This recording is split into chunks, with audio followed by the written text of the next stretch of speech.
Bonjour ou bonsoir, c'est un bonheur, bien évidemment. Oui, parce que je suis entouré par deux charmantes dames, c'est normal, ça fait du grand bonheur. C'est aussi un bonheur de vous retrouver sur cet incubateur de solidarité, de temps pour nous de partager l'expérience.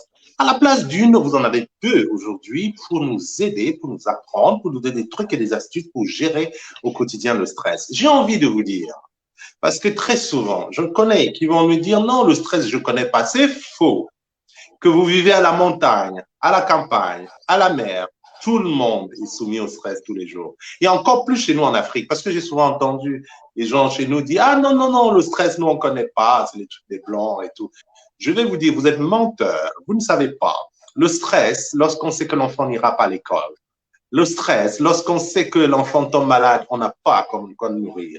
Le stress, lorsqu'on a une femme avec un homme, un peu particulier, et on angoisse en retour, et comment il pourra être peut-être violent ou bien parce qu'on angoisse de ce qu'on n'a pas pu trouver l'argent pour la tantine, pour ci, pour ça, et les examens, bien évidemment, tout ça, c'est ça qu'on appelle le stress. C'est-à-dire quand on le gère mal, ça se cristallise en nous et parfois, certaines de nos attitudes, des aigreurs, des jalousies, des mal-être qu'on explique.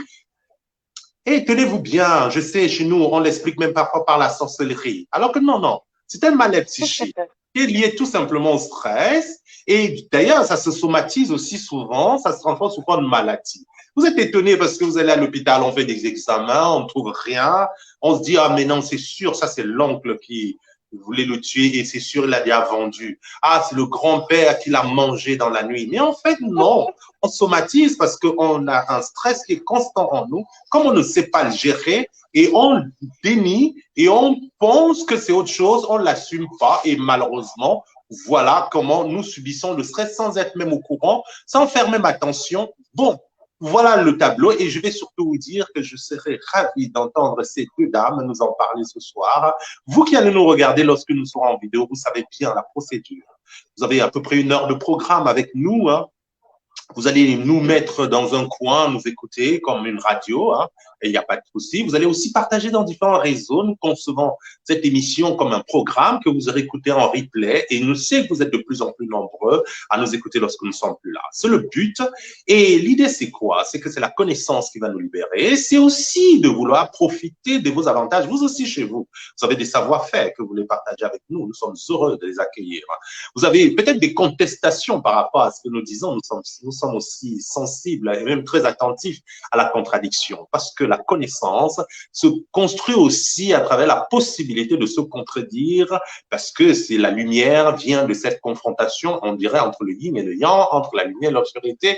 Tout ne va pas de soi et en tout cas, vous êtes sur la plateforme solidaire et je suis heureux de vous compter parmi ceux qui nous suivent et qui s'abonnent et nous sommes de plus en plus nombreux et nous ne faisons que commencer. Ceci dit, je vous ai dit, je suis avec Leïla et Ingrid. Bonjour Leïla et bienvenue sur cette plateforme. Bonjour, bonjour Enka et merci pour l'invitation. Voilà. Et Ingrid, que vous connaissez maintenant, parce que nous avons passé un moment magnifique avec Ingrid, je crois bien la semaine dernière. Et c'est tellement rempli, on ne voulait plus se quitter. Ingrid, avec une telle force, avec une telle pertinence, avec une telle clarté. En tout cas, c'est ce que je fais sur cette plateforme. C'est-à-dire que ce que j'aime, c'est que nous invitons des gens qui sont des experts dans leur domaine, mais ils nous expliquent les choses avec une telle simplicité qu'à la fin, on se dit, mais comment se fait-il que je ne connaissais pas? Voilà. Parce que si vous avez la connaissance et vous ne savez pas traduire la connaissance, ça sert à rien. Vous maîtrisez la physique nucléaire et vous le gardez juste pour vous, ou bien vous la gardez pour vous ou pour vos amis, des gens qui parlent le même langage que vous, ça ne sert à rien. La connaissance, c'est la capacité de transposer, c'est la capacité de partager, c'est la capacité de nous faire comprendre à nous autres qui ne connaissons presque rien du domaine que c'est quelque chose à notre portée. Et voilà pourquoi, quand des personnes comme ça viennent, nous sommes tout de suite. Léla, je vais commencer par elle. Je suis tout de suite. Merci Enka. Donc juste une très courte intro. Hein. Moi je suis sophrologue, Ingrid est ma consoeur sophrologue. Je suis également praticienne en hypnose et en fait j'utilise ces deux disciplines pour accompagner les personnes justement qui souhaitent se développer dans leur travail. Donc je suis assez axée sur les problématiques liées aux professionnels, liées au travail.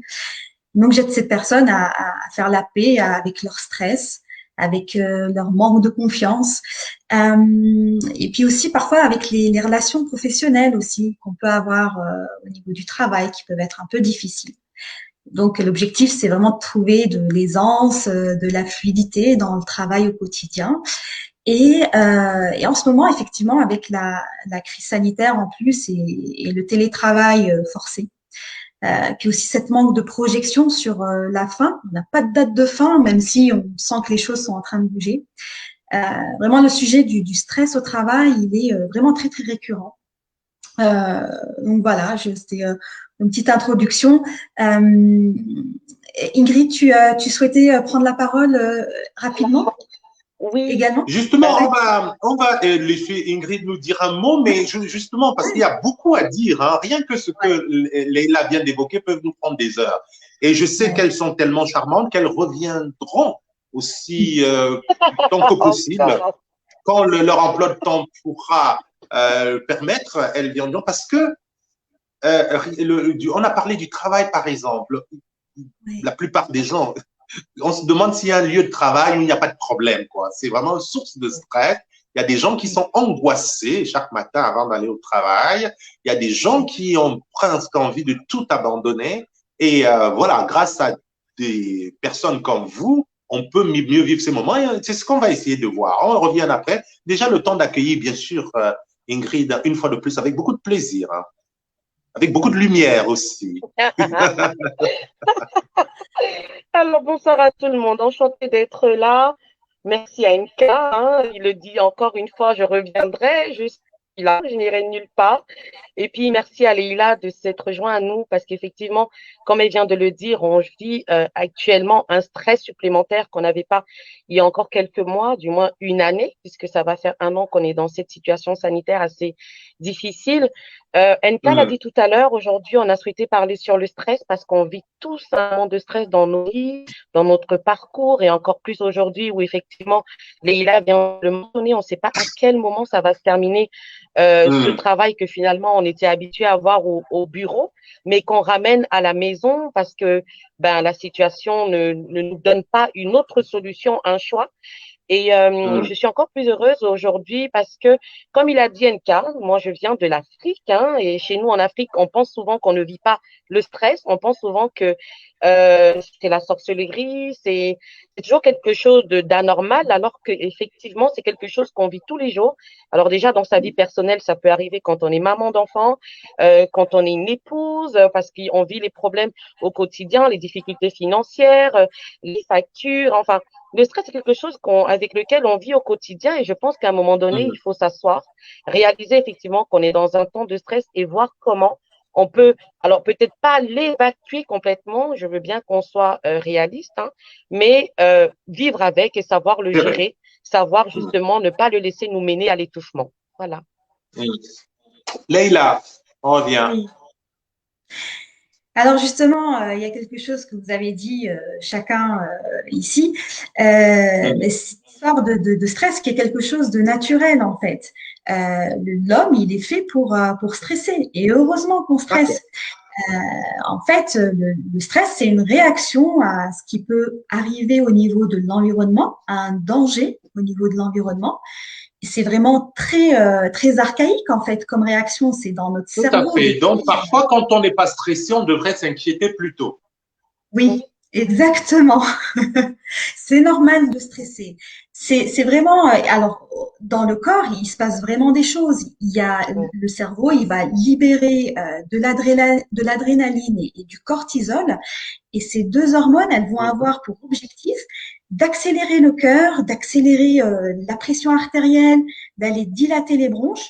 Et pourquoi mhm, ça arrive face au danger?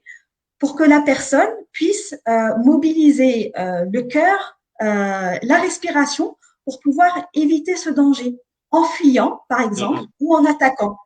C'est pour ça Mhm. qu'on est vraiment sur quelque chose de très primitif en fait. Et c'est tout à fait normal. Là où ça devient un petit peu bizarre et peut-être un petit peu compliqué, c'est quand le stress il est répété très très fréquemment, ou qu'il est Bien chronique. très mhm, très intensif, ou qu'il est juste prolongé avec peu de phases ou pas de phases de récupération. D'accord. En gros, c'est normal de stresser, mais à condition après de pouvoir avoir ces phases de récupération pour pouvoir revenir, redescendre un petit peu et pas toujours être dans cette ambiance de ah bah il y a un danger et le corps à l'intérieur il va continuer de réagir, de réagir, de réagir. Ah.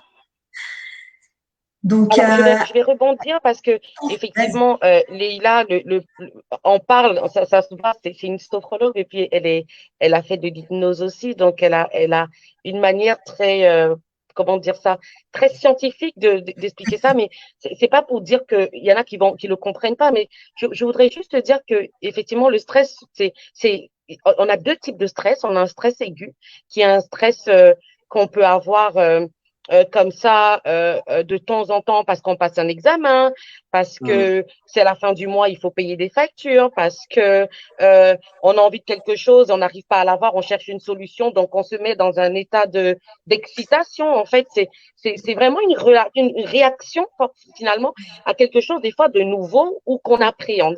Après, on a le stress chronique, effectivement, qui est ce stress-là qui finalement devient maladif et c'est celui-là que nous, on veut aller chercher et aller casser et arrêter parce que c'est un stress qui arrive et s'impose et finalement se met à vous causer des migraines, à vous donner un mal de ventre, à justement avoir cette respiration tout le temps, une tachycardie que vous n'arrivez plus à gérer, une tension musculaire. Souvent, nous, par exemple, en Afrique, on a souvent des problèmes musculaires. À 50 ans, 40 ans, quelqu'un a du mal à marcher correctement ou alors a tout le temps des problèmes au dos, au cou, enfin, toujours au niveau des muscles, c'est souvent un stress répété, un stress qu'on n'a pas eu le temps de travailler et d'estomper.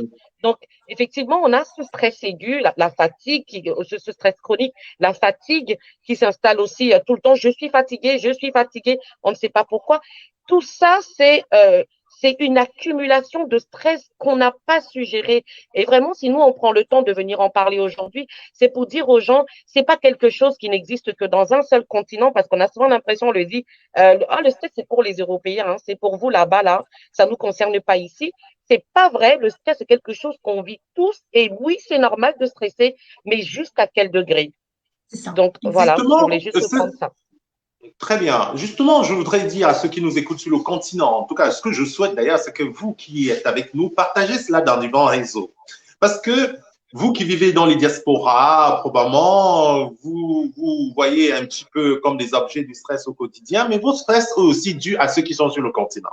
Donc, plus ils sont stressés, plus ils vous stressent, plus voilà. Donc, ce que nous sommes en train de dire, c'est également valable pour eux. Avant de revenir à nos amis qui sont là pour nous aider pour nous tenir la main sur ces questions du stress qui est finalement l'apanage de tout le monde. Je veux dire, je veux bien savoir une seule personne. Et d'ailleurs, Leïla l'a très bien expliqué, c'est un phénomène archaïque, c'est-à-dire que c'est quelque chose qui est inhérent à notre nature humaine, à notre existence même d'humain, au point où lorsqu'on n'est pas stressé, disais-je tantôt, on devrait s'inquiéter d'avoir aucun stress. C'est là, tout réside dans la question de la gestion. C'est comme la peur, d'ailleurs, justement. Ce sont des réactions archaïques. Il est important d'avoir peur parce que si on n'a pas peur, l'organisme ne va pas réagir, on ne va pas faire de grandes choses, justement. Mais c'est là, tout réside dans la gestion et pour ça que vous avez des spécialistes comme ces deux personnes qui vont nous en parler. Si nous avons du temps, elles vont même nous montrer des exercices. Si ce n'est pas cette fois, ce sera une autre fois de toutes les façons. Je sais que nous sommes sur une plateforme solidaire. Quand les gens viennent une fois, ils viennent plusieurs fois parce qu'ils sont chez eux. C'est une communauté qui se construit ici. On donne, on reçoit. Permettez-moi d'accueillir avec nous donc Leïla Ingrid. Permettez-moi d'accueillir Tanani Chouta, Octavine Défaut qui est avec nous, Léa Kupet qui est également avec nous, Pangali Lakani Kouyaté qui est une des donatrices, j'allais dire, une des personnes qui nous offre son temps et de ses connaissances, notamment sur les questions de la femme et sur les questions des violences et du sort des jeunes filles, notamment sur ces problématiques qu'on retrouve en Afrique de l'Ouest et par ailleurs aussi, les questions du mariage précoce, on évoquait avec elle, les questions d'excision, des viols et tout ça. Voilà, ce sont des choses qui sont sources de stress parce que nous sommes le mois de mars, effectivement, nous avons voulu consacrer ce mois complètement aux femmes. C'est pour ça qu'il y a sur cette communauté solidaire, ce sont surtout les femmes qui s'expriment pendant ce mois. Je voulais dire que il faut savoir que être femme et dans notre société est déjà source de stress. C'est-à-dire, et c'est pas normal. Et c'est déjà bien ce qu'on voulait dire.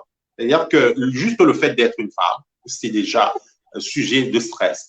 Je salue donc Bangali Lacugnati et tous les autres qui nous regardent, et Christiane Signe, et je vous supplie, salut Jackie Jacques qui rentre à l'instant, je vous supplie, partagez ce programme dans tous les réseaux possibles. Les gens vous diront merci, même s'ils vous disent pas merci, vous aurez le sentiment d'avoir aidé une personne. C'est comme une bouteille à la mer, ne vous demandez pas à qui vous l'envoyez, si ça plaira ou pas, peu importe. C'est une science qui est comme ça mise à votre disposition gratuitement. Et là, nous allons poursuivre en comprenant donc qu'est-ce qui se manifeste en nous avec, pour qu'on soit subitement submergé. Parce que si j'ai bien compris, la question, ce n'est pas le stress, c'est lorsqu'on est envahi, totalement submergé, on ne se contrôle plus, on ne se maîtrise plus, c'est là qu'il y a un problème. Et je voudrais même dire que souvent, certaines décompensations arrivent même sur le plan psychiatrique dues au stress. Hein. Mais oui, c'est que à force d'intensité et à force que ça se prolonge, en fait, les phases de stress, si on n'a pas de temps de récupération, ou on laisse le temps au corps pour retrouver un état moins stressé avant la prochaine période de stress, bah, du coup, les périodes de stress s'enchaînent et il n'y a plus de temps de récupération. Et c'est là où les risques, on va dire, un peu plus graves et compliqués s'installent et se mettent en place. Alors, les conséquences, elles sont nombreuses. Hein. Elles peuvent être d'ordre psychique, comme tu l'as dit. Effectivement, on peut ressentir de la tristesse à force de sentir du stress. On peut avoir des problèmes de sommeil, plus pouvoir s'endormir à force de cogiter le soir, ou se réveiller en pleine nuit et ne pas pouvoir se rendormir. On peut vraiment sombrer aussi petit à petit dans de la dépression et arriver à quelque chose de compliqué sur le plan psychologique. Et ce n'est pas que psychologique, c'est-à-dire que même le corps, il trinque en fait, même physiquement. Il y a énormément comment dire, de répercussions différentes sur le corps. Et ça vient du fait que… Ouais. Oui, pardon, Léla. Non, j'en prie. Ça vient du fait qu'en fait, ces hormones dont je parlais tout à l'heure, qui sont naturelles, qui sont libérées, eh ben, elles vont agir un peu partout dans le corps. Sauf que si elles ne se résorbent pas, si elles baissent pas en intensité, eh ben, on se retrouve avec des problèmes au niveau du ventre. On appelle ça le syndrome du côlon irritable.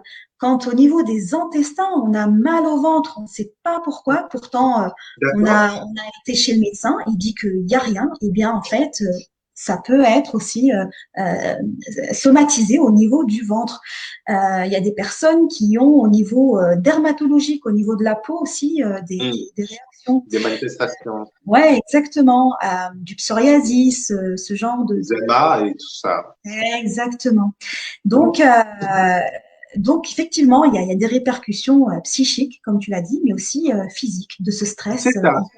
Ouais. Il y a justement des répercussions, Ingrid, parce que là, évidemment, que quand on a mal au ventre, on n'arrive pas à savoir, bon, chez nous, bon, à Banganté, de moins en moins, mais quand même, s'il y a encore des gars, ils disent que non, c'est la femme, là, elle est méchante, elle est jalouse, elle m'en veut.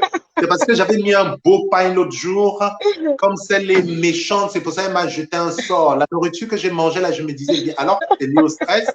Et je voudrais aussi dire, Ingrid, moi, je pense que probablement, il y a même des aigreurs.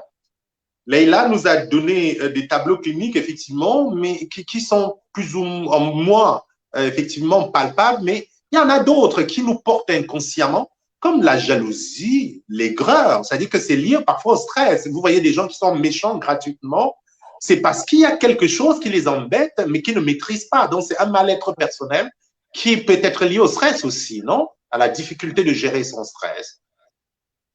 C'est ce que je venais de dire tout à l'heure, c'est que effectivement on a cette façon technique de voir les choses, mais moi je regarde toujours. Si j'ai voulu être sophrologue, c'est parce que je pense que je vais apporter cette lucidité en fait, cette acceptation de se dire que il n'y a pas toujours que la sorcellerie derrière un mal-être et que justement une chose explique une autre. Il n'y a rien qui arrive comme ça et puis s'installe.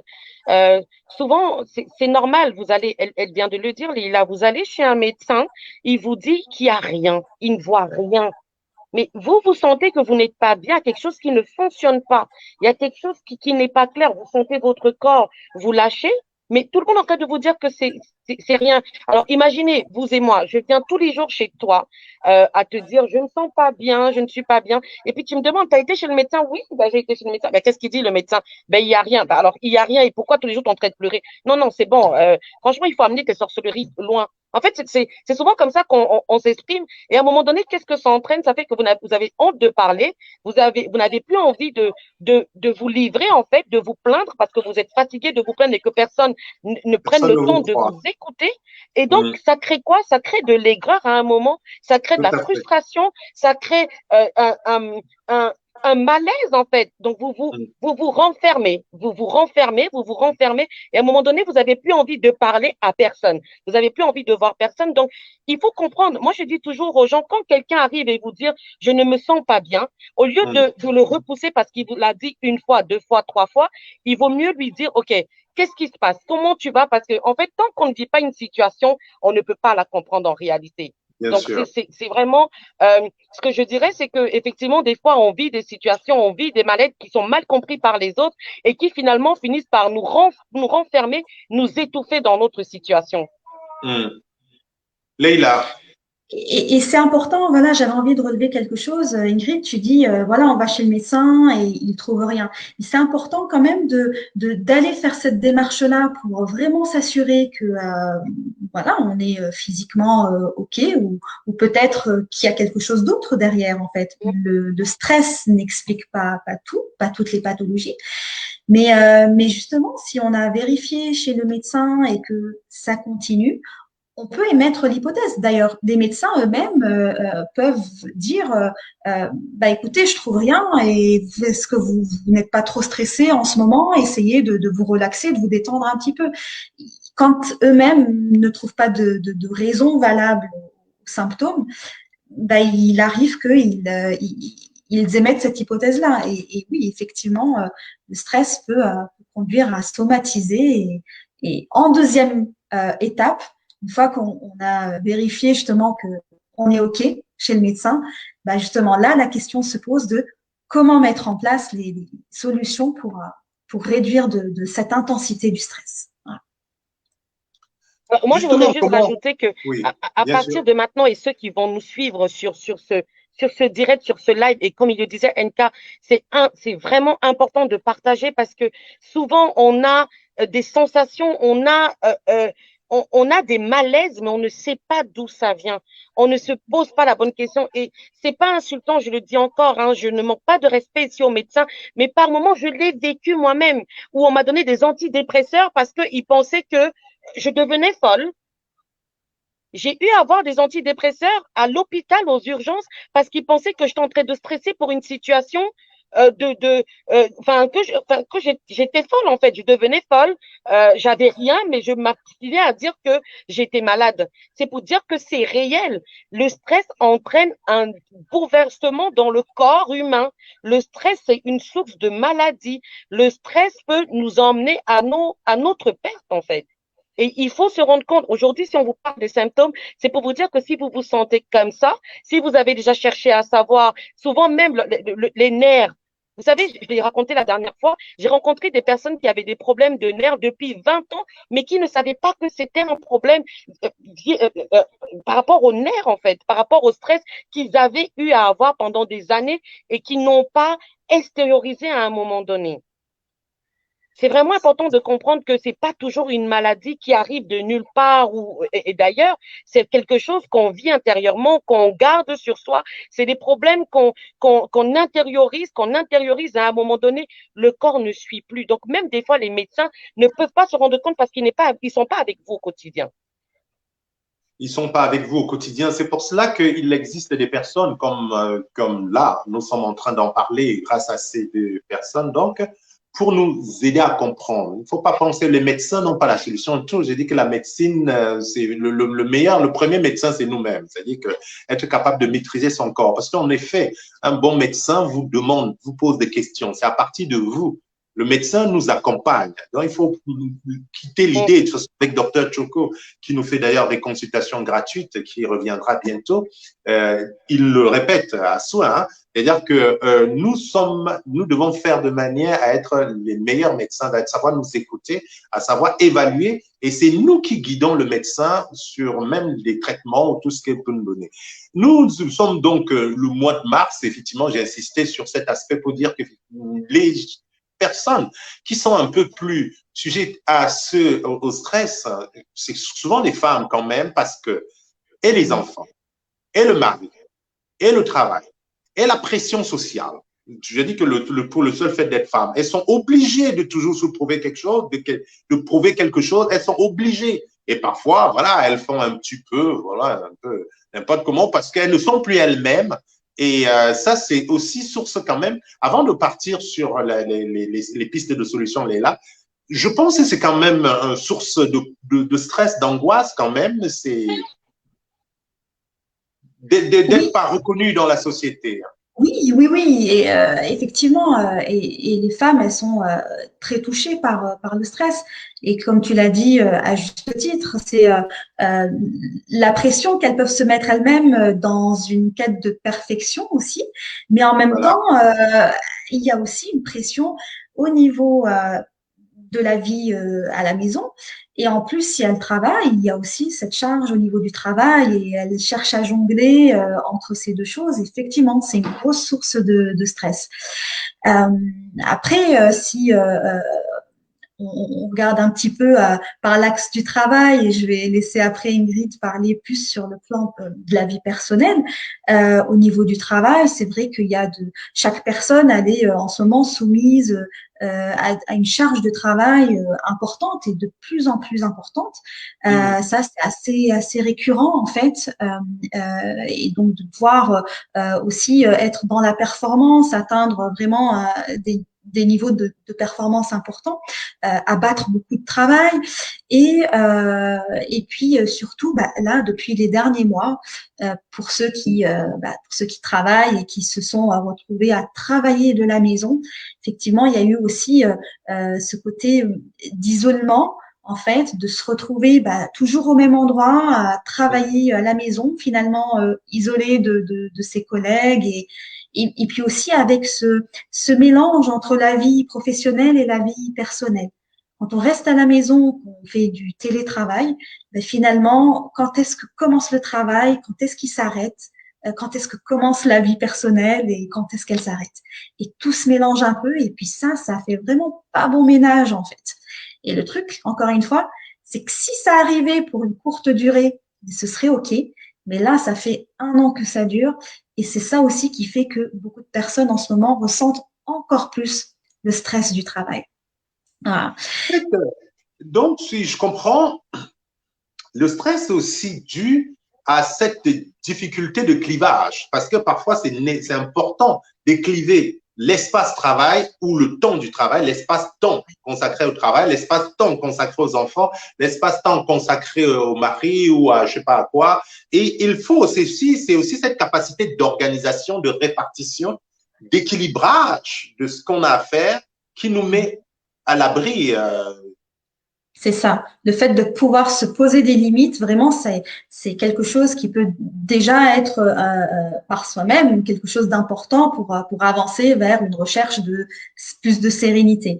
Au moment de travailler, je travaille. Je ne suis pas en train de faire autre chose de personnel. Effectivement, je peux prendre une pause et faire quelque chose d'autre, mais une fois que je travaille, j'essaie d'être concentrée dedans.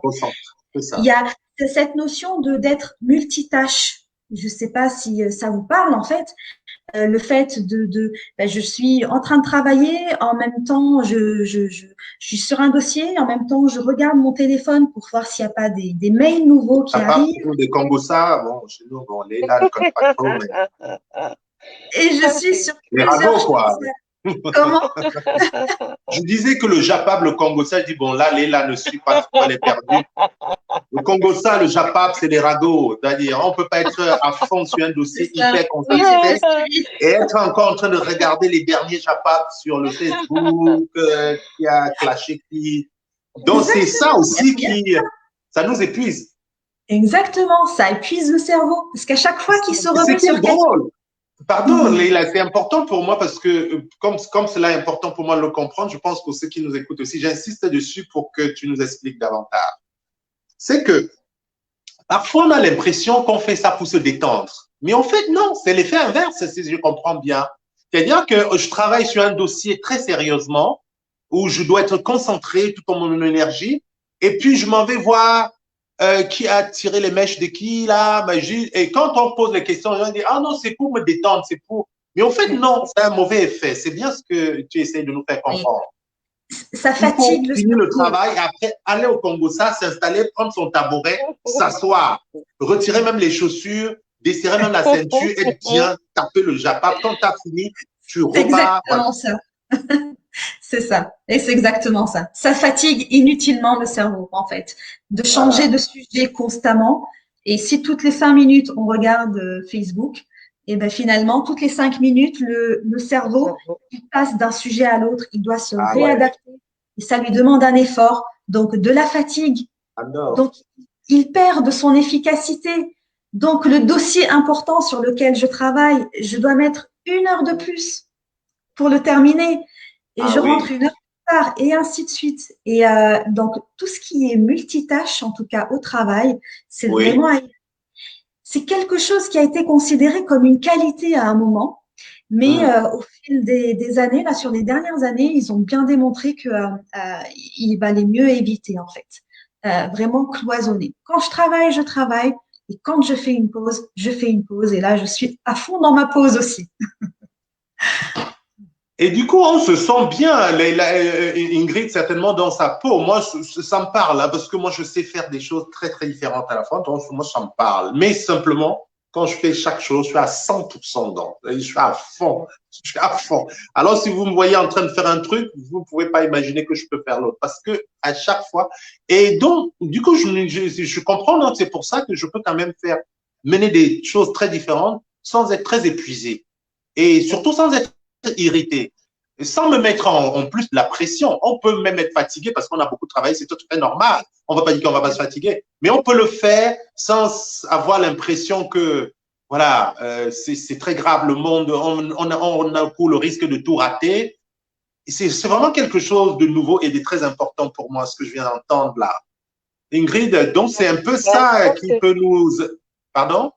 je pense qu'elle a dit, Leïla, elle a commencé par là. Tu as dit tout à l'heure quelque chose qui est très important, c'est que c'est la femme finalement qui porte le plus gros stress du foyer. Et puis, c'est quelque chose de normal parce qu'effectivement, on a 1000 tâches pour une seule personne. Il faut souvent faire Mm. la vaisselle.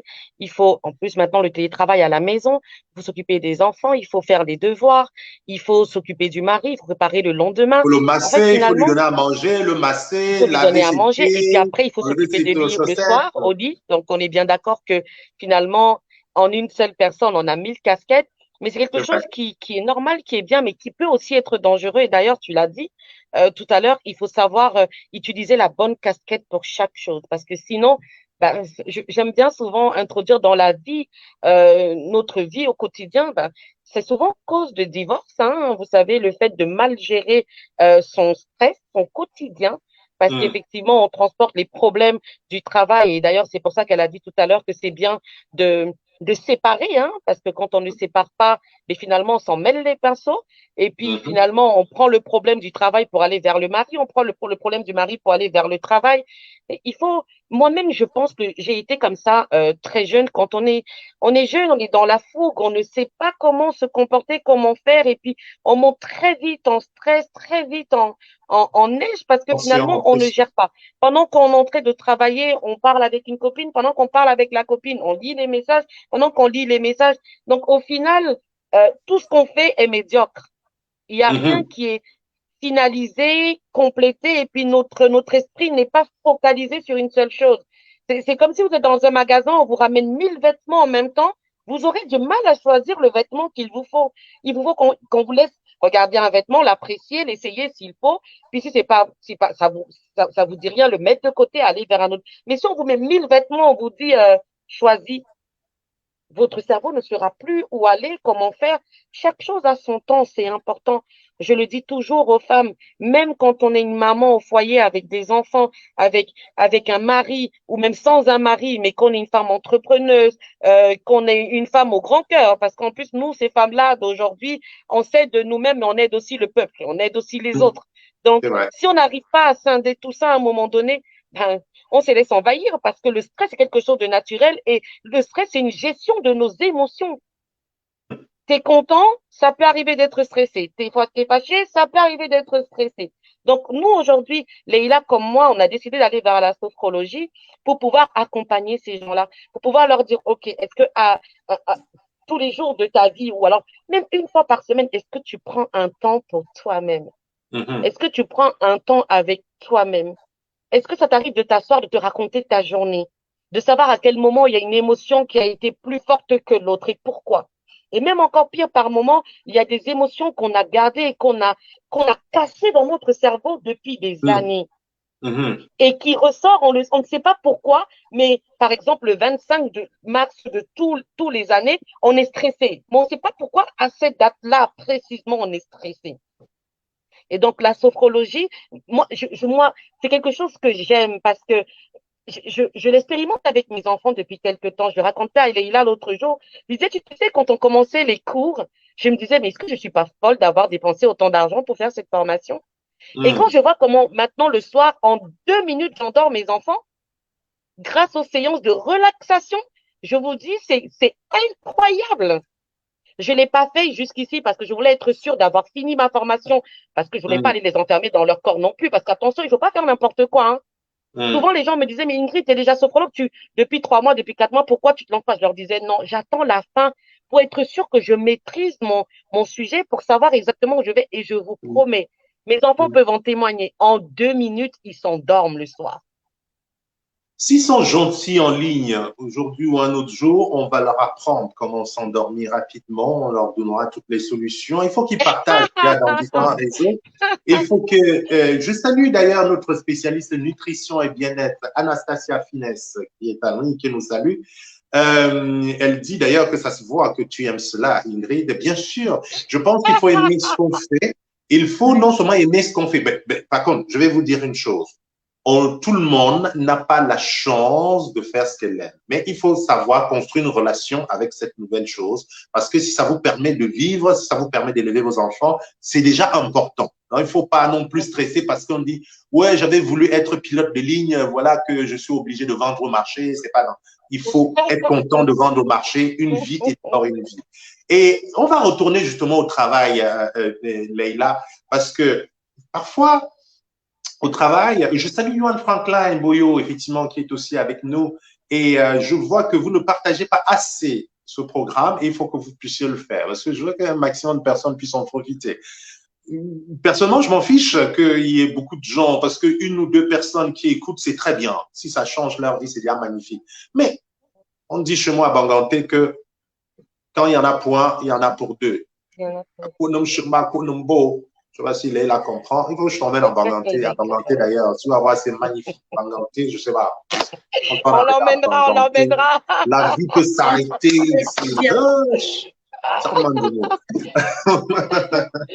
Alors, ce que je voudrais dire, c'est que, retournons au travail, Leïla. Il y a ces gens qui vous stressent. Salut, Josette Tunge. Ah, Josette Tunge. Ça sonne très Banganté, ça. Je prononce ça, c'est comme ça on dit genou. Alors, retournons au travail. Il y a ces gens qui ne savent, qui sont des spécialistes de pression. Ces gens, bon, comme moi, je m'en fous, hein. Personnellement, je m'en fous. C'est-à-dire que quand le gars, en Banganté, généralement, chez nous, on dit, tu parles ta part. Il fait tu parles ta part. Parle, tu parles. Je fais à mon rythme. Mais tout le monde n'est pas capable de cela. Et c'est dur pour ces gens qui perdent leurs moyens dès qu'un supérieur hiérarchique passe. Dès qu'ils demandent quelque chose, elles rougissent pour ceux qui sont un peu plus ressemblantes à Leïla. Mais si on ressemble à moi, on va rougir, personne ne saura. C'est juste quand on commence à tirer la voix. Et donc, en fait, comment on fait? Moi, je dis que moi, je m'en fiche. Parce que moi, tu parles, c'est ton problème. C'est ton problème. Je fais Voilà. Mais tout le monde n'a pas cette capacité. Qu'est-ce qu'on peut dire à ces personnes? Comment ils peuvent faire? Tout le monde n'a pas la même capacité et tout le monde n'a pas le même seuil de tolérance au stress, en fait, surtout. Ah, ça aussi, ça, c'est d'accord. Bon, pour une même dose de stress, C'est peut-être que vrai. deux personnes, il y a une personne qui va être pas bien du tout et l'autre personne va encore être OK et va continuer et pas D'accord. être affectée. Et D'accord. effectivement, dans le monde du travail, il y a des personnes qui peuvent être stressantes. Alors, ça peut Mm. être comme ça peut être des collègues autour, en fait. Et, Oui. et en fait, c'est eux-mêmes, déjà, quand ils sont stressés, eh ben, ils se contaminent les uns les autres et on peut ressentir le stress de l'autre, en fait. Ça, Mm, mm. c'est contagieux, entre guillemets. Même si c'est pas une maladie infectieuse, c'est contagieux. Après, voilà, ça peut être aussi du fait du chef qui met beaucoup de pression, beaucoup de travail sur une même personne. Écoutez, là, en fait, il y a des choses qui sont importantes à voir. Déjà, qu'est-ce qui fait que la personne prend pour elle toute cette pression externe, en fait? Mm. Euh, Finalement, la question est de se dire, OK, est-ce que la personne, elle dit OK, OK à chaque nouveau dossier que son chef est en train de lui donner? Est-ce qu'il y a Mm. quelque chose comme ça qui est en train de se jouer? Et peut-être C'est que ça. la personne n'ose pas dire non, je ne Mm. peux plus, ou OK, mais je le ferai plus tard, ou alors je ne sais pas faire ça, il me faudra plus de temps.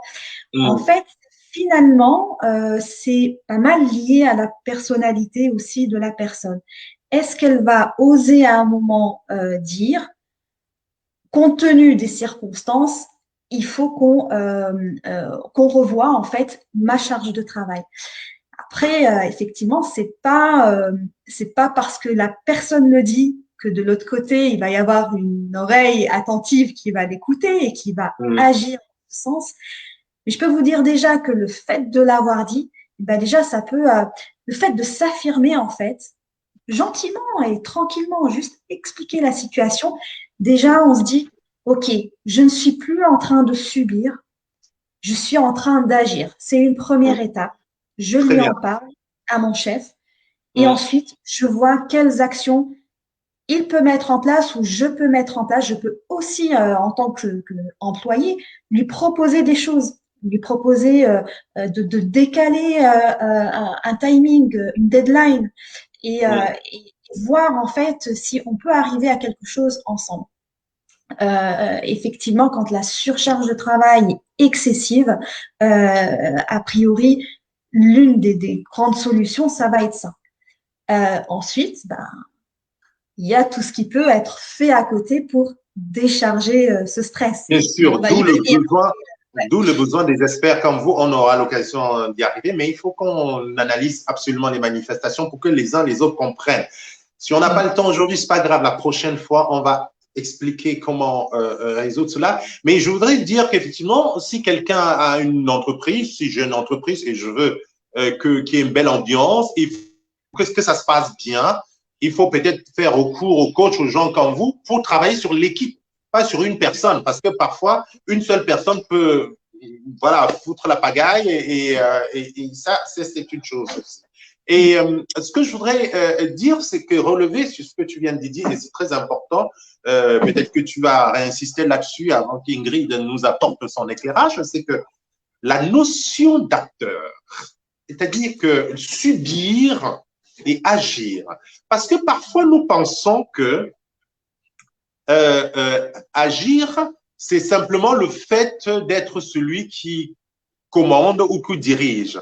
C'est-à-dire que réadapter une question, une proposition, le repenser, le reformuler, le remettre en question, c'est déjà être dans une attitude d'acteur. Et c'est de ça qu'on parle. Parce que nous nous contentons de subir. Parfois, on fulmine même, mais on continue à subir. Parce que souvent, les gens se disent, oh, j'ai poussé une gueulante, mais ils subissent quand même. Ils ne savent pas qu'ils subissent.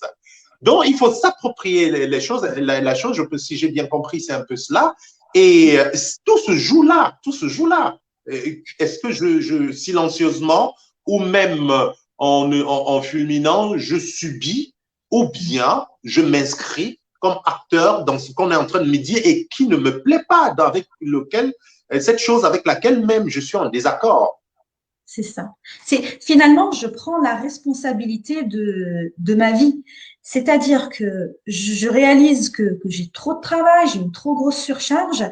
Finalement, si je me place en position de victime et que je subis, c'est sûr, mon chef, il va être content pendant 1 mois, 2 mois, 3 mois. Mais si à un moment, je craque et que je suis en burn-out, il sera pas content. Je ne serai pas contente. Et au final, personne n'aura gagné dans l'histoire. Et le simple fait, en fait, de devenir acteur de sa vie et de devenir décisionnaire, ok, je prends la décision d'avoir cette discussion avec lui. Il l'entend ou il l'entend pas, ça, c'est une deuxième étape, mais je fais déjà ça, ben, je suis déjà dans l'action. Et effectivement, ça a un peu ce côté où je reprends la main sur les choses et ça sort de la position de victime qui subit et plus on se met plus en position d'acteur. Ouais. Et ça joue beaucoup. Ouais. Et Ingrid, c'est de ça qu'il est question, je pense. Ça me fait penser, dernièrement, je discutais avec quelqu'un qui est un directeur, il voulait me couper la parole parce qu'il est directeur. Je lui ai dit, bon, monsieur le directeur, je sais que vous êtes directeur, mais je pense que vous n'avez pas l'exclusivité de la pensée et que vous allez me laisser parler. Ça ne vous enlève rien de votre place de directeur, mais vous allez m'écouter, mon point de vue. Il n'y a pas de problème. C'est-à-dire que parfois, on ne s'autorise même pas. Et pourtant, ça ne fait pas de mal, c'est tout à fait normal. Être le chef ne veut pas dire qu'on est le plus intelligent. Mais on peut justement, comme disait Leïla, le rappeler et ça nous situe déjà dans une autre posture. Dans notre être, on se situe différemment et ça nous apporte justement ce bien-être dont il est question. C'est pas ça, Ingrid? Je pense que c'est clair et c'est ce qu'elle dit, Leïla, et c'est ce que tu dis. Et la logique des choses est celle que une entreprise, un foyer, une association a besoin de chacun. On est tous importants quelque part. Si un chef d'entreprise pense que parce qu'il est la tête de l'entreprise, eh ben, il est capable d'allumer le feu, de l'éteindre, il a qu'à gérer son entreprise tout seul. Il n'a qu'à être le directeur financier, commercial, le comptable, le RH. En fait, finalement, et c'est là où les gens ont du mal, en fait, à intégrer qu'en fait, pour qu'une machine puisse rouler, il faut qu'il y ait plusieurs pièces. C'est plusieurs pièces qui faillent à ce qu'on aille vers l'avant, qui faillent à ce qu'on progresse. Et si on veut tous progresser, c'est ce que tu viens de dire, c'est que on a besoin des personnes comme nous pour faire comprendre aux gens que une entreprise tombe peut-être mal, pas à cause d'une personne, mais parce que on est tous malades, en fait. Parce que finalement, ça se transmet le stress. Je ne pense pas que si vous êtes dans une ambiance où il y a quelqu'un qui est tout le temps en train de pleurer, qui est tout le temps en train de se plaindre, qui est en pleine burn-out, ça vous entraîne vous aussi parce que vous vous rendez compte que votre collègue est en train de s'effondrer et que vous êtes à côté, vous ne pouvez rien faire. Donc, au final, même le même chef qui énerve votre collègue finit par vous énerver.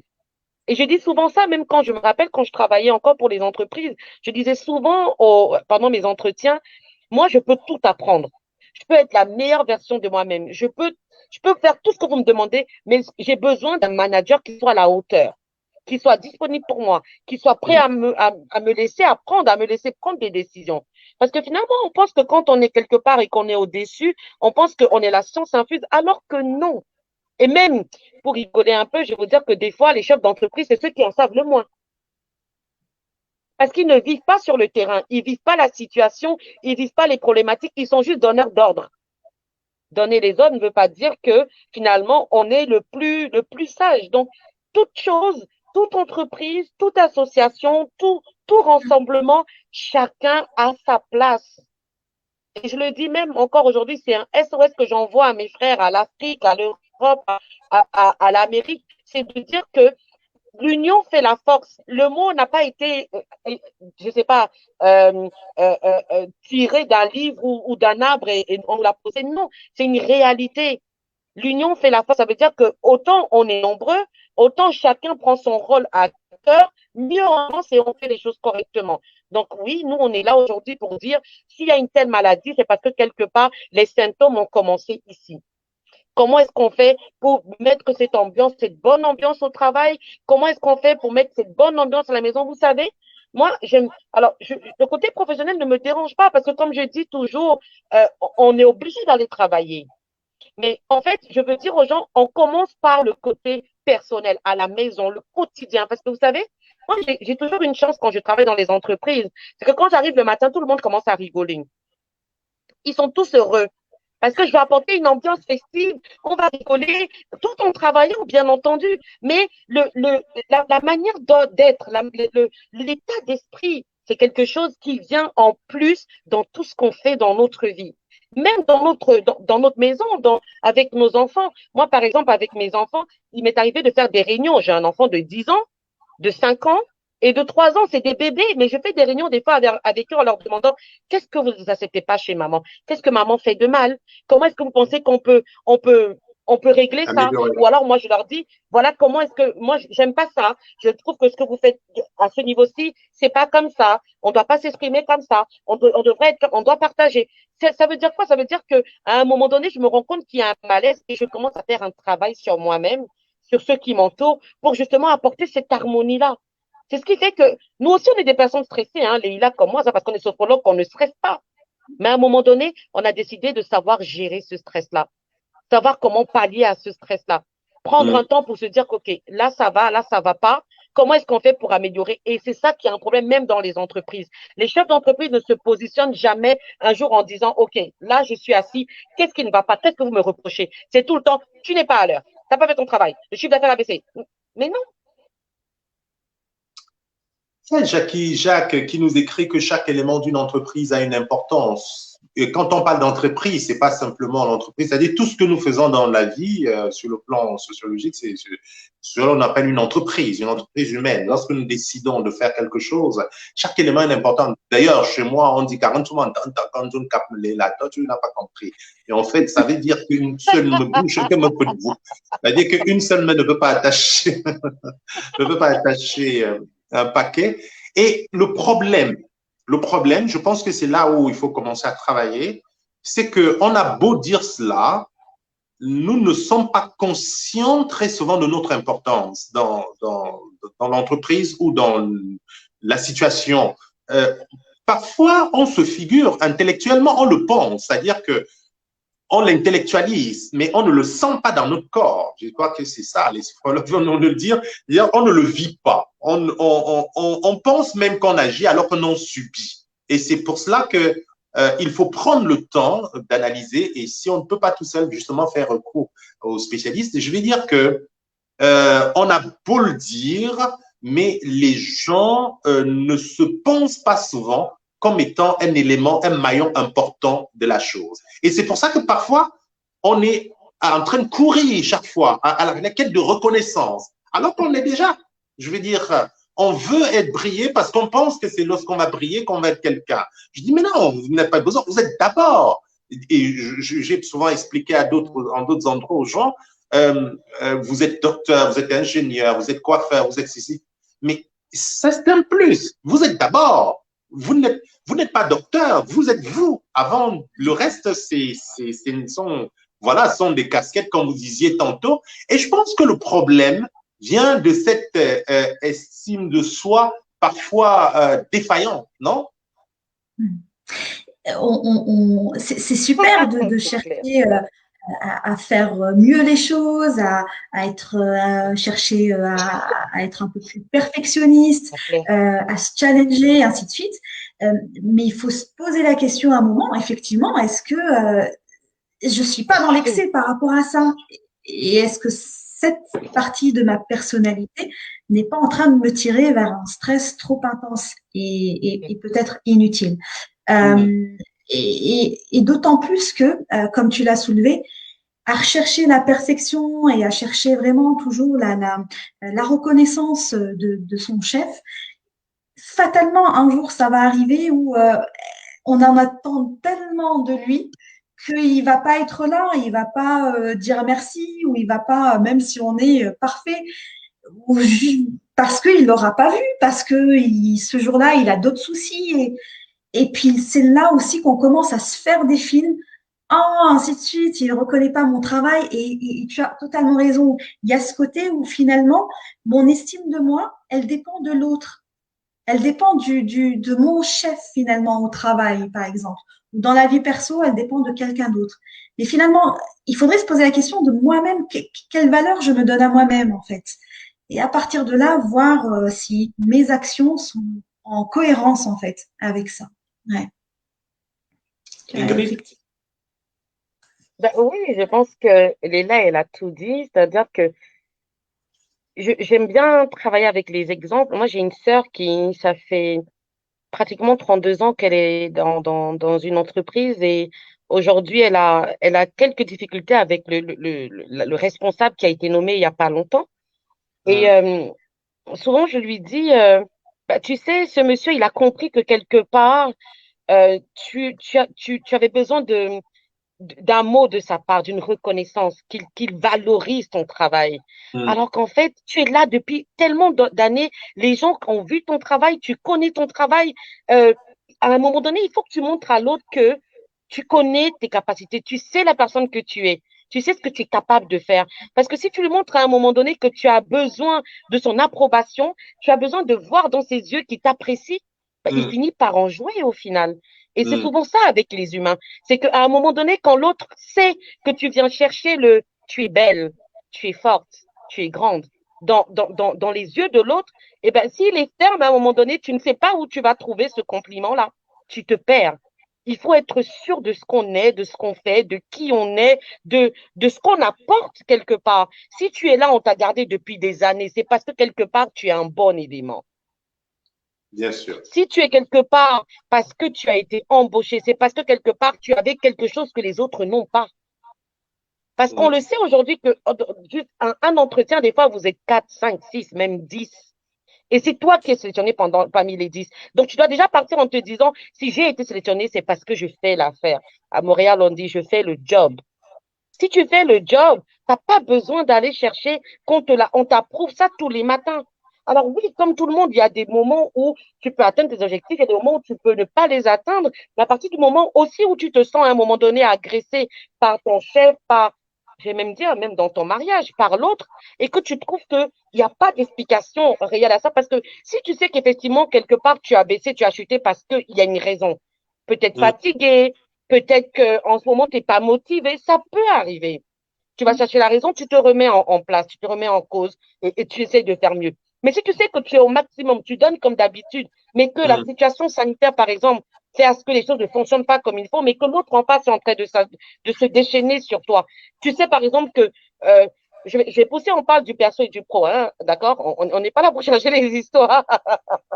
Tu sais que ton mari te trompe, mais tu essayes de le convaincre que tu es la bonne, tu vas faire à manger, tu vas faire ci, tu te mets dans un stress quotidien pour lui plaire.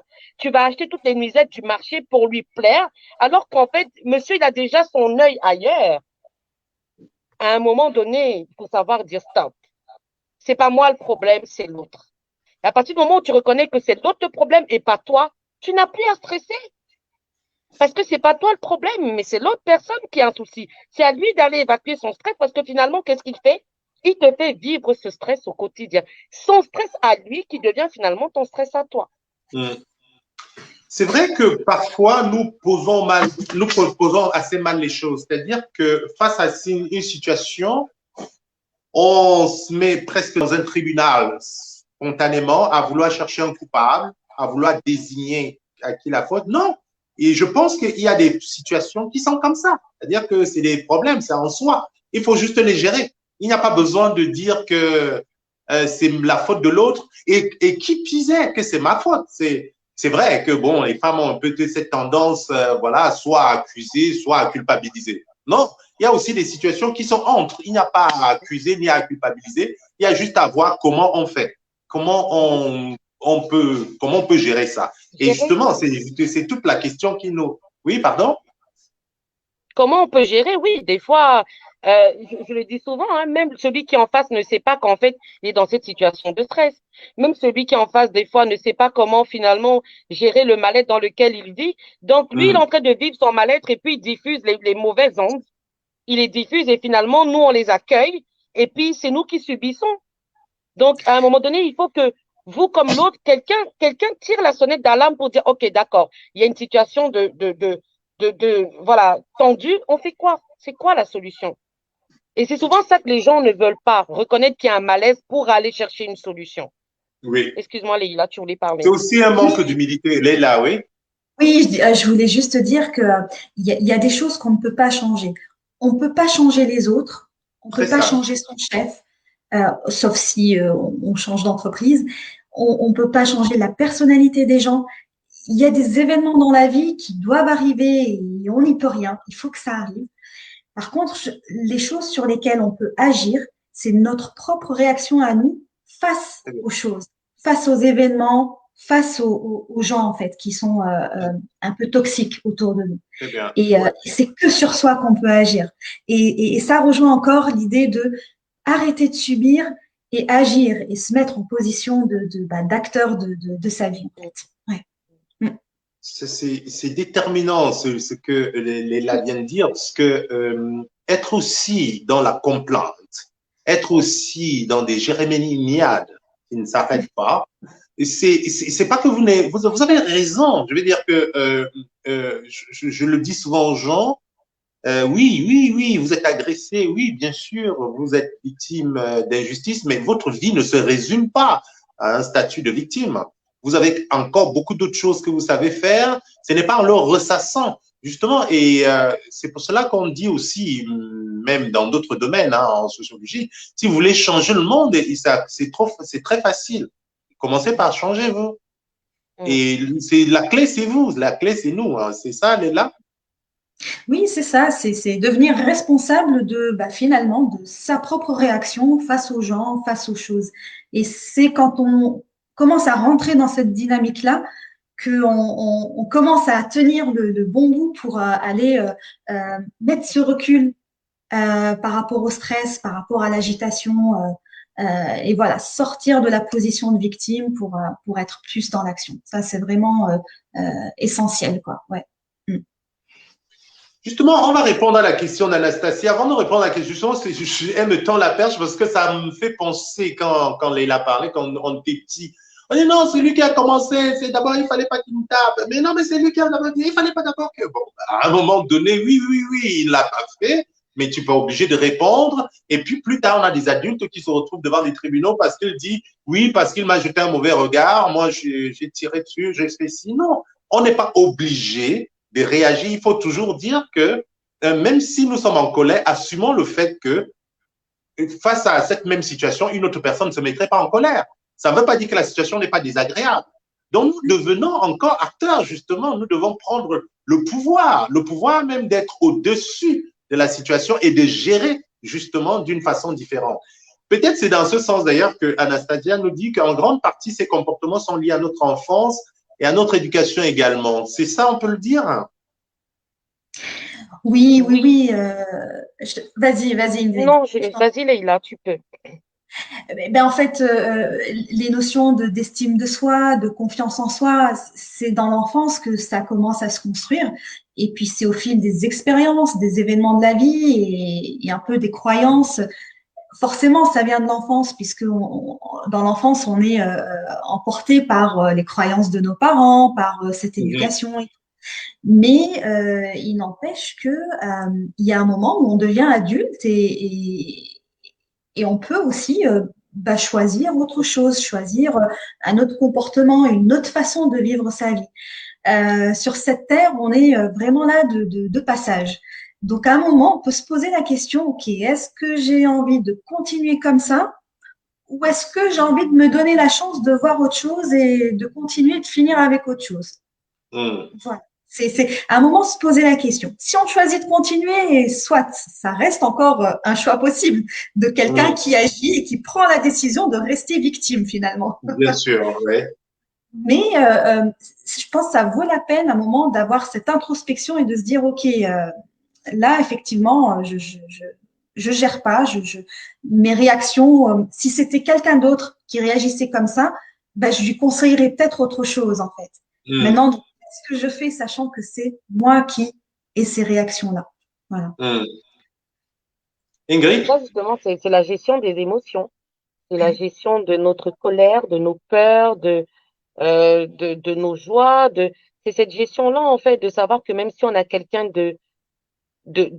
d'agressif, de fou devant nous, à ce moment-là, on a le choix de dire je le suis, je deviens folle, ou alors je réagis autrement. Et puis c'est pareil dans le stress, dans la peur, c'est de se dire je suis devant une situation qui n'est pas une situation quotidienne, par exemple, mais qu'est-ce que je fais? Est-ce que j'accueille cette situation-là et je Hmm. la fais grandir d'une manière positive, c'est-à-dire que je vois le bon côté finalement de la chose, ou alors est-ce que finalement je prends ça comme un défi, quelque chose qui vient m'agresser, et là, du coup, mon corps réagit, et à ce moment-là, on prend peur, on se crispe, voilà, finalement, on rentre dans une émotion négative, alors que tout n'est pas toujours négatif, parce qu'on l'a dit depuis le départ, le stress, la peur, le, le découragement, les larmes, c'est des choses avec lesquelles on vit au quotidien. Mais c'est comment on les utilise, comment on travaille avec ça au quotidien qui finalement deviennent néfastes en fait. C'est la question. Oui, pardon, oui. Après, je voulais dire aussi que c'est pas si facile de passer de la position de victime à la position de acteur dans sa vie, de changer son comportement du jour au lendemain et de devenir, comment dire, la personne qui réagit comme il faut ou en tout cas comme elle aurait décidé. Parce que les Hmm. émotions, la peur, le stress, la colère, c'est vraiment quelque chose qui nous prend en trip et c'est très rapide, c'est très fugace. Euh, Ça passe déjà par déjà prendre conscience en fait de la situation et ça passe par tester des choses aussi. Tu vois ce que je veux dire? C'est pas changer du tout au tout quand on a pendant 20 ans, 30 ans ou 40 ans réagi d'une certaine façon. Mais si à un moment on se dit, OK, dans cette situation, si je me retrouve encore dans une colère noire face à cette personne et tout, ben la prochaine fois, je vais laisser retomber ma colère et puis je vais faire telle chose. J'anticipe finalement la réaction que je vais pouvoir avoir par rapport à quelque chose que je voudrais qui ressemble plus à être acteur de ma vie et tester, faire quelque chose. Alors ça fonctionnera une fois et puis la fois d'après, bah, on tombera dans le truc. On va être pris par le stress, la peur, la colère. Mais ça, ce sera intéressant parce que une fois qu'on met le pied dans la démarche et qu'on se dit, OK, il faut que je passe en mode acteur plutôt qu'en mode victime, ça ne veut pas dire que tout va fonctionner du jour au lendemain, mais en tout cas, on est dans cette démarche de ça va changer un jour et on teste et on teste et on teste.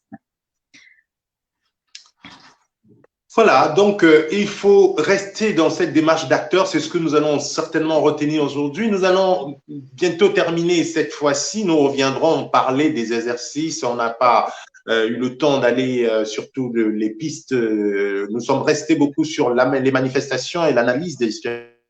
Et d'ailleurs, la prochaine fois, je proposerai à tous ceux qui sont en ligne, si vous avez une situation, vous pouvez les soumettre et puis tous ensemble, nous analysons cette situation un peu à partir d'un cas concret, de quelque chose que vous connaissez et que vous vivez. J'allais dire que vous subissez. Mais ce que je voulais dire, c'est que je retiendrai justement cette notion d'acteur, cette nécessité de prendre possession de sa vie, en fait, de prendre possession de sa vie, pas juste de l'intention, parce que nous rencontrons beaucoup de gens qui disent ah je fais ce que je veux, je suis libre, mais en fait au fond d'eux ils sont pas, ils sont esclaves même de leurs aigreurs, esclaves même de leur jalousie, esclaves de leur rancœur, esclaves de leur haine, esclaves de justement de cette peur, de ce stress, esclaves de et finalement ils le gardent comme un symptôme. On a l'impression que c'est comme une idole, quelque chose, un objet, ils ne veulent plus s'en départir. Mais, comme disait Leïla, et je suis d'accord là-dessus, si vous ne voulez pas vous débarrasser de vos stress et que vous avez décidé en conscience de ne pas vous en débarrasser, ça va encore être acteur. Gardez. Mais si vous estimez que c'est quelque chose dont vous pouvez vous débarrasser et aller mieux, c'est à vous de prendre le pouvoir sur vous-même, et surtout le pouvoir sur ces penchants. Elle a très bien dit, et c'est très intéressant, c'est pas du jour au lendemain, justement, la vie n'est qu'un cheminement, justement. L'essentiel, c'est d'être dans la bonne direction. Moi, mon totem, c'est la tortue, là. Parce que je prends des choses sur avant que tu viennes, ne sois pas surpris que des gens me comptent. La tortue, parce que il y a un proverbe chez nous qui dit que mon bon gars, c'est que soit mon caucus voit c'est-à-dire que bien que la forêt soit complètement, bien que la brousse soit complètement en feu, la foule ne perd jamais sa démarche noble et tranquille. Voilà. Donc, ah oui, oui. Donc, c'est ça la démarche de la tortue. Et parfois, souvent, j'ai souvent dit aux gens, lorsque nous ne nous précipitons pas, les gens, lorsque nous avons choisi la tortue comme totem, les uns ont pensé que c'est parce que nous ne savions pas courir, mais ils étaient surpris parce qu'à la ligne d'arrivée, ils nous ont retrouvés déjà là-bas avant eux. Donc, il faut y aller à son rythme, mais surtout, c'est dire, et ça c'est très important, au regard de la question d'Anastasia, il faut à chaque moment se dire, je peux faire quand même quelque chose de nouveau. La vie est une nouveauté. Nous ne pouvons pas tout changer, nous ne pouvons pas changer les gens, mais nous avons la seule personne sur qui nous avons l'entier pouvoir, c'est nous-mêmes. Donc, ce qu'on peut changer, on peut changer. Se donner une chance de remanier les choses, de se comporter différemment. Et je résume encore, j'ai compris cette notion d'anticiper. Il faut pouvoir se dire, oui, bien sûr, je me suis mal comporté hier, j'étais plus en colère. Ça, c'est une chose, c'est vrai. Bon, on ne va pas ressasser ça tout le temps. La prochaine fois, je crois que je vais essayer d'être un peu moins en colère. Au lieu de l'insulter 10 fois, je vais l'insulter 5. Et bon, et après, on verra. Et donc, nous allons quand même leur dire un petit peu ce que nous allons faire la prochaine fois, Leila et Ingrid. Hein. Avant cela, je voudrais voir ce qu'elle nous demande, Anastasia. Faudrait-il avoir la force d'esprit et matérielle de faire ce changement? Voilà. Faudrait-il encore? Oui, c'est ce qu'elle est en train de nous dire.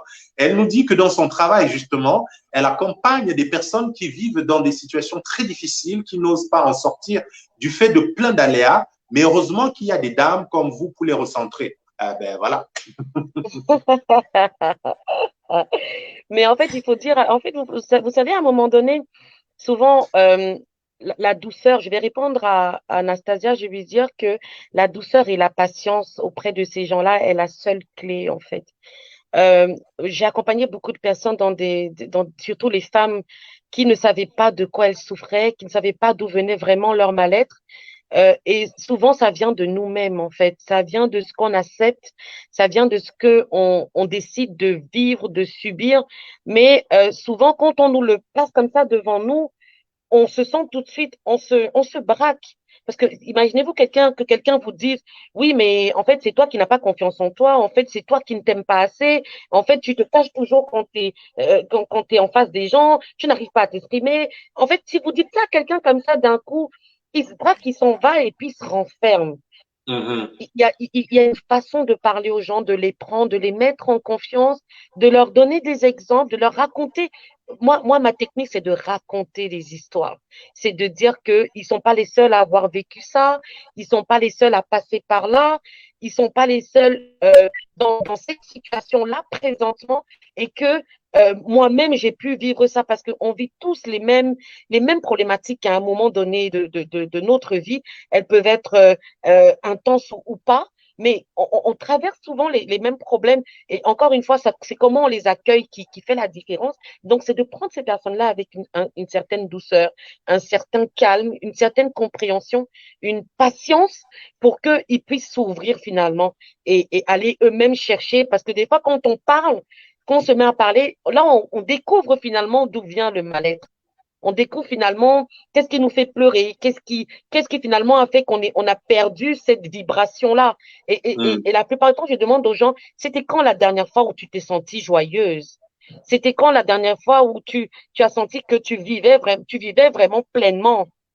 Et quand ils trouvent la dernière fois pourquoi ils vivaient pleinement, qu'est-ce qui faisait qu'elles étaient joyeuses, elles trouvent finalement d'où vient le problème. Donc, je lui dirais, c'est ce que je pourrais lui dire moi ce soir. C'est ça, Leïla. En fait, je voudrais quand même, à la suite de cela, Ingrid et Leïla, dire que c'est pour cela qu'il existe aussi des gens qui sont des professionnels, qui sont formés, qui ont quelques outils en plus. C'est-à-dire que je voudrais aussi que des gens soient rassurés. Lorsque vous ne pouvez pas apporter des solutions à quelqu'un, c'est pas grave, c'est normal. Ne forcez pas non plus. Parce que parfois, vous ne pouvez pas écouter quelqu'un lorsque vous-même vous êtes dissipé, lorsque vous-même vous êtes débordé, lorsque vous-même vous avez… Voilà, il ne faut pas rajouter parce que nous avons remarqué que très souvent, les personnes dépressives se mettent ensemble parce qu'elles ont l'impression qu'elles s'aident. Non, elles s'enfoncent ensemble, tout simplement. Oui. Donc, il faut accepter. Et au-delà, oublions même ces cas-là. Je voudrais vraiment dire aux gens que souvent, on veut écouter, on pense, non, il y a des choses sur lesquelles on peut accompagner, mais il y en a d'autres, il faut faire recours aux professionnels, aux gens qui sont formés, parce qu'il y a des trucs sur lesquels on dit, oh, Marco, viens, Marco, viens, on prépare une rupture là. Tu me tapes le toli là, raconte-moi ça, tout le Congo, ça, là, bien. Elle te raconte, mais après, elle est toujours malheureuse. Rien ne change. Il y a des seuils où il faut justement rencontrer un professionnel. Mais en attendant, bien sûr, vous pouvez être bienveillant. Vous pouvez écouter sans juger, écouter sans évaluer. Vous pouvez juste lui montrer que vous êtes présent. Vous êtes là, ça suffit. Ne cherchez pas. Parce que souvent, il y a des personnes, on pense qu'on connaît mieux que la personne ce qu'elle vit et on sait mieux qu'est-ce qu'il lui faut faire. Non, parfois il faut la fermer. Mon loncho, j'en profite en parenthèse, mon loncho, je fais un dédicace, un clin d'œil à Jackie me dit que fais quoi, tout le monde va comprendre, va l'entendre. C'est comme ça. Est-ce que c'est vrai ou c'est pas vrai, Leila? Aujourd'hui, tu as compris ou pas, Leila? L'expression, non, je l'ai pas comprise. Il faut que tu me la traduises. Je dis que parfois, il faut dire aux gens vraiment même chose, c'est-à-dire que ferme la boucle, la même chose, oui. Ne parle pas. Mais oui, c'est surtout le fait que si la personne devant nous, on la connaît et on sait que peut-être elle va nous juger ou qu'elle connaît un autre morceau de notre vie et qu'on est en train de lui parler des choses qui nous embêtent, ben, finalement, on va peut-être s'auto-censurer, se dire non, je vais pas tout raconter. Et la personne elle-même, elle n'est pas formée à ça. Il y a pas de neutralité en fait. Et donc, effectivement, c'est vrai que d'aller voir un professionnel, ça apporte cette neutralité. En sachant que… Et une parenthèse, et dans un contexte qui est celui de ceux qui nous écoutent très africains, on sait très bien, parfois les copines nous écoutent pour aller raconter à une autre copine. Et malheureusement, vous tournez, voilà, c'est un cercle vicieux et c'est pas bon. Oui, Leila. Ouais, carrément. Donc voilà. La nécessité du professionnel. Hein. Oui, bah en fait, avec un sophrologue, la relation, elle est très importante en fait, et c'est l'un des leviers du changement de la personne et de l'évolution de la personne, le fait qu'elle soit dans la neutralité, mais en même temps dans la bienveillance, dans la douceur, dans l'empathie. Et cette neutralité va faire que la personne, si elle a quelque chose à dire, elle va le dire en sachant qu'elle va pas être jugée, qu'elle va pas être regardée de travers. Et nous-mêmes, en tant que professionnels, même si on entend des choses même si les mêmes choses, on les entendrait, parce qu'on n'est pas des saintes non plus, on les entendrait dans notre vie perso de la part d'une copine ou quoi, on pourrait être amené à juger, mais ce n'est pas la même relation. Avec quelqu'un qu'on accompagne, on suit vraiment des règles très précises de neutralité, de non-jugement, d'accueil, de bienveillance, et ça, c'est la clé en fait pour que les choses se fassent bien. Ouais. Très bien. Alors, avant de nous séparer pour cette édition, on se verra la semaine prochaine. En tout cas, on va prendre rendez-vous. Je voudrais dire que ce dimanche, pour ceux qui sont habitués, nous allons retrouver Juline, qui est une femme à point qui viendra. On va continuer, poursuivre avec cette série sur la famille, sur les mamans. On parlait des mamans seules et notamment des enfants. On va aborder la question des enfants ce dimanche avec elle. Et nous nous retrouverons la semaine prochaine. On va avoir probablement pour poursuivre cette discussion avec Léla et Ingrid selon leur emploi de temps. Mais ce qui est sûr, nous aurons une rencontre entre Bangali Lakani Kouyaté qui sera là avec en même temps que Sylvie Crouzet pour avoir ce regard entre la femme occidentale et la femme africaine, une femme occidentale qui a fait le chemin en Afrique pour connaître un peu, qui connaît un peu les villages, et puis la femme africaine qui vient en Occident. Et puis, on va un peu comprendre la problématique de la jeune fille à travers ce regard croisé de femmes. Ce sera la semaine prochaine. Mais en attendant, donc, nous sommes toujours avec Ingrid. Comme compris, si vous nous avez écouté jusque-là, vous qui nous écoutez en replay, vous êtes courageux, c'est bien, non, vous n'êtes pas si courageux que ça, parce qu'on dit de très, très belles choses. Si pour vous, c'est pas des belles choses, c'est votre problème. Mais moi, je sais que j'apprends très, très belles choses. Et vous avez eu la chance d'écouter ces belles dames, donc nous aider, nous enseigner, nous aider à avancer. Qu'est-ce qu'on va la prochaine fois? Un autre, parce comme on n'a pas eu le temps, parce que je préfère ne pas faire très long, parce que pour ceux qui nous regardent en replay, sont paresseux, ils ne veulent pas rester concentrés pendant longtemps. Et on va couper donc en petits morceaux, c'est plus digeste. Et nous aborderons des exercices, il y a des petites choses. Ingrid nous parlait tout à l'heure de ses enfants qui s'endorment facilement. Donc, il y a des petits trucs, astuces que nous autres, les profanes, nous pouvons pratiquer grâce à vous et améliorer notre quotidien carrément. Ben, c'est notre objectif en tant que sophrologue. C'est vrai qu'on a parlé du stress de long en large. On leur a donné les manifestations, on leur a donné quelques astuces hein, de comment comment on pouvait gérer le stress au travail, à la maison. Maintenant, oui, ce serait bien qu'on prenne un temps. Alors, c'est vrai qu'on peut pas faire énormément d'exercices comme ça directement ici ce soir et peut-être même la prochaine fois. Mais on essaiera quand même de leur donner quelques clés, quelques exercices qu'elles pourraient mettre en pratique. Ce n'est pas rien, Ingrid. Il ne faut pas leur faire croire, parce que je connais qui vont dire, ah, quand même, ils ne vont pas donner de clé, je ne viens plus. Écoutez, et ils ne savent pas ce qu'ils font. Donc, il faut leur dire qu'on va leur donner tout, même les secrets professionnels n'auront même plus besoin. On va les prendre pendant 3 heures, on va les allonger, les aplatir. Voilà. Non, j'ai envie de dire qu'on passerait même 4 heures à le faire. Cela n'a rien. Cela ne remplace pas une relation suivie avec un professionnel qui se fait par un travail ça peut pas en se duo. régler Donc, ça ne peut pas une journée. remplacer. Vous pouvez, Non. même si vous livrez tous les secrets, ça ne remplacera pas parce qu'en fait, c'est la relation qui soigne. Ce n'est pas juste la technique. Je crois que je ne me trompe pas, Léla. Non, non, effectivement. Et puis, alors ça peut être un bon début hein, de connaître les trucs et astuces, de les appliquer, de voir ce que ça donne, de s'observer, ainsi de suite. Et ça peut être une première étape avant d'aller voir quelqu'un si on accroche avec la méthode. Il y a tellement de méthodes, il y a tellement de spécialistes de différentes choses. Effectivement, la sophrologie, elle touche à des choses particulières, elle est basée sur des concepts particuliers. Et la séance prochaine, ça peut être une séance de test pour derrière se dire, ouais, ok, effectivement, ça fonctionne bien, je vais. Ingrid m'a parlé par exemple du karaté. Moi, je me suis dit, mais t'es septième dan ou j'ai commencé à dire, heureusement que t'es à distance parce que je pourrais même pas, j'ai même pas révisé mes katas depuis un moment. Et il faut être septième dan pour ça?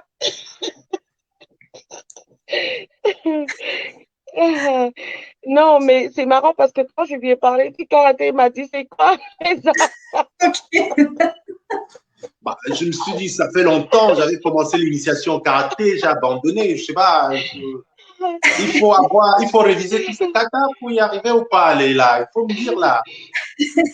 Alors c'est vrai qu'on avait parlé de douceur en sophrologie, mais il y a des mouvements et il y a des choses qui se passent plus dans l'action et la force en fait. Et en l'occurrence ça.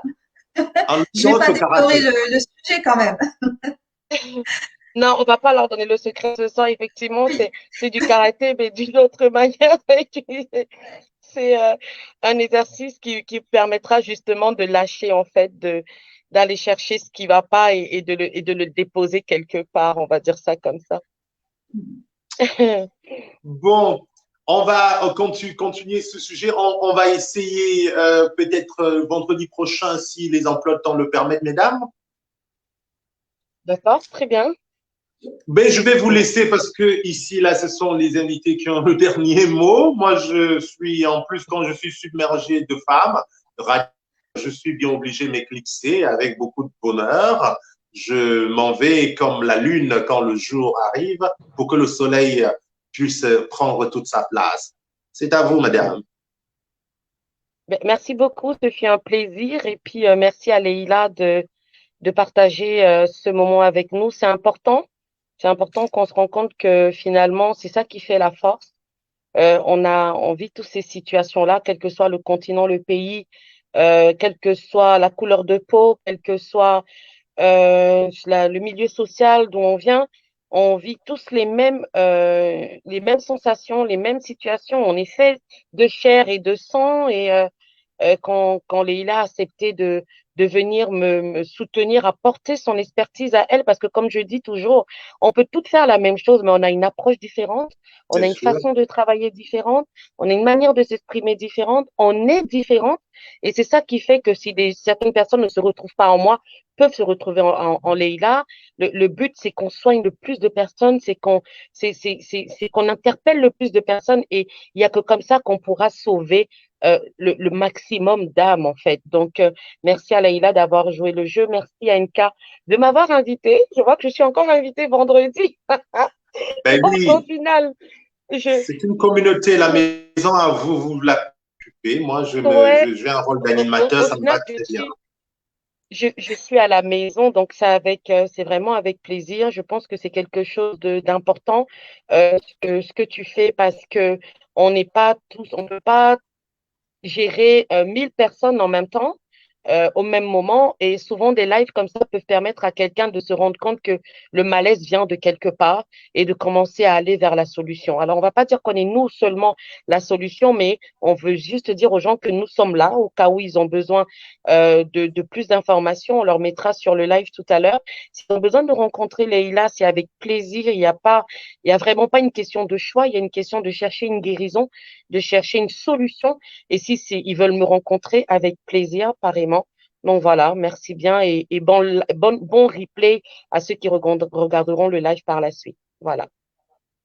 Leïla, Si, oui, bah merci à tous les deux et ça a été un plaisir de préparer avec toi, Ingrid. C'est vrai qu'on se connaît maintenant depuis quelques temps et c'est la première fois qu'on bosse ensemble, en tout cas sur ce type de sujet, sur ce type de format. Et je me suis amusée à préparer la session et je me suis amusée pendant la session. J'ai pas tout compris de ce qui s'est dit à certains moments, mais en tout cas, voilà, c'est un plaisir. Et puis, on a parlé du stress dans la bonne humeur et ça, c'est chouette parce que, voilà, on n'est pas obligé aussi que ce soit lourd et indigeste.